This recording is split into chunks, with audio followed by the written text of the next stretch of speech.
Hello everyone, আসসালামু আলাইকুম। Welcome back to my channel hour ordinary days.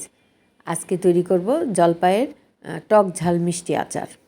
প্রথমে আমি একটা কড়াইয়ে সরিষার তেল দিয়েছি, তারপরে রসুন দিয়েছি। রসুন সরিষার তেলের মধ্যে আমি ভালোভাবে ভেজে নেব। তারপরে এর মধ্যে 2টা শুকনো মরিচ আমি দিয়ে দেব।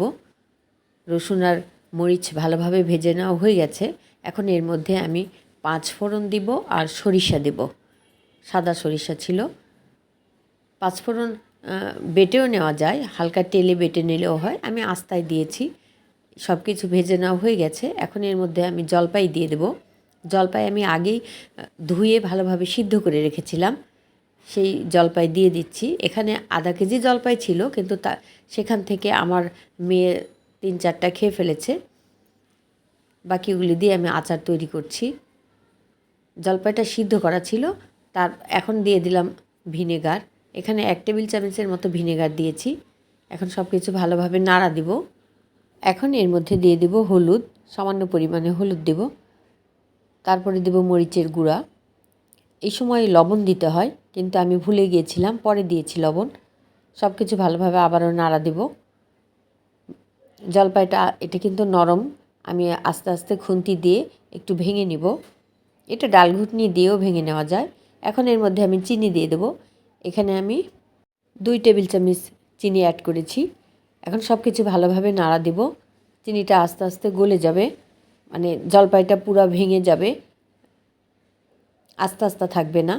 এখন জলপাইয়ের মৌসুম চলছে, আমরা বেশি করে জলপাই এনে এভাবে আচার করে সংরক্ষণ করতে পারি।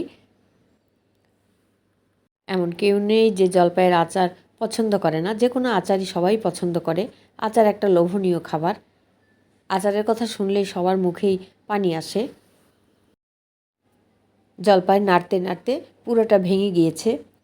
এখন আরও সময় আমি জাল করে নিব। প্রথমে লবণ দিতে মনে ছিল না, এখন লবণ দিয়েছি। লবণ দিলে আচারটা একটু টক কম মনে হয়। তারপরেও টক জাতীয় আচারে চিনি একটু বেশি লাগে। প্রথমে আমি 2 টেবিল চামচ চিনি দিয়েছি, পরে আমি আরও চিনি দিয়েছি। জলপাইটা অনেক টক ছিল। আচার কিন্তু অনবরত নাড়তে হবে, না হলে নিচে পোড়া লেগে যেতে পারে। এই সময় আচার চেক করে দেখেছি আচারটা অনেক টক। পরে আমি আরও 1 টেবিল চামচ চিনি অ্যাড করেছি। চিনি দেওয়ার পর আমি আবারও ভালোভাবে বেশ কিছুক্ষণ নাড়া দিব, যাতে চিনিটা পুরোপুরিভাবে গলে যায়। এই সময় চুলার হিট একদম লোতে রেখে দিব, না হলে পোড়া লেগে যেতে পারে।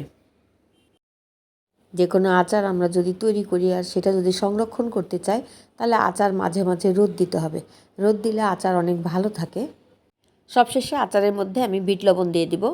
বিট লবণ দেওয়ার পর আবারও আমি ভালোভাবে আচার নাড়া দিয়ে দেব। জলপাইয়ের টক ঝাল মিষ্টি আচার তৈরি হয়ে গেছে। এই টক ঝাল মিষ্টি আচার আমরা পোলাওর সাথে, ভাতের সাথে, খিচুড়ির সাথে, সব কিছুর সাথেই খেতে পারি।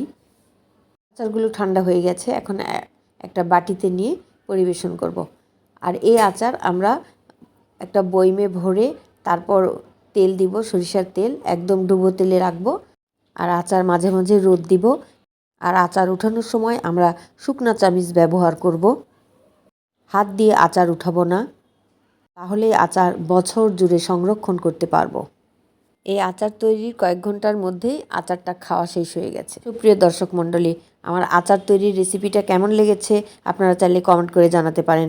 সবাই ভালো থাকবেন। আল্লাহ হাফেজ।